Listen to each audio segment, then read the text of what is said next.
D.W. Griffith was one of the most influential figures in the film industry during the 1900s. He was often regarded as the man who invented Hollywood. His opinion on someone could either make or break their career. For this reason, Lillian and Dorothy Gish, as well as Mae Marsh, became some of the greatest female stars in the early film industry. The success of their careers is undeniable, and it is all due to D.W. Griffith.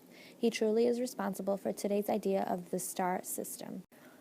Lillian and Dorothy Gish were sisters from Ohio who took after their mother, Mary Gish, and began acting to support their family. Their careers took off when they caught the attention of famed director D.W. Griffith. Tim Dirks writes that he immediately cast them in his 15.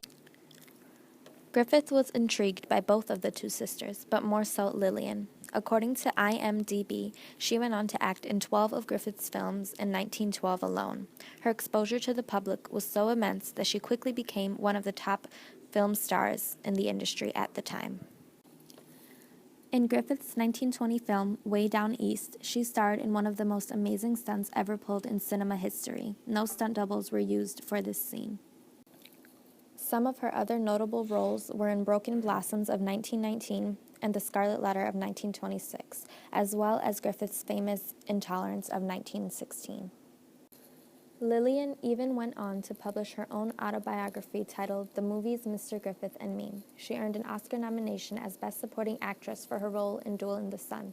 In addition, the most critically acclaimed role of her career came from her role in the thriller The Night of the Hunter. Her 75-year career was undeniable, and she truly became one of the outstanding stars of the early 1900s. Lillian's sister Dorothy also had several memorable films as well, such as Hearts of the World and Orphans of the Storm, which she co-starred in with Lillian. However, Dorothy later transitioned her career to the theater. Biography.com shows her most notable stage performance in Young Love, directed by George Cukor. The success of both Dorothy and Lillian earned them the creation of the Dorothy and Lillian Gish Prize, which is annually given to someone who has made outstanding contributions to the betterment of life and beauty in the world. It is one of the most prestigious awards. Another prominent female figure from the early 1900s film industry was Mae Marsh. Marsh had connections to show business through her aunt, who was her guardian as well due to her father's death. She began her career as an extra. As she grew older, her career began taking off when she began working for D.W. Griffith and Max Sennett. According to IMDb, Marsh's roles were mainly dramatic or tragic. She appeared in Griffith's controversial Birth of a Nation in 1915, as well as his film Intolerance, Love Struggle Throughout the Ages, alongside Lillian Gish. Later in her career, Samuel Goldwyn signed her to a contract of $2,500 a week, which was much more than the $35 a week that she was receiving before. Goldwyn aided Marsh tremendously with her publicity. He was the reason for her title, The Whim Girl. However, Marsh's career ended early, retiring in 1918.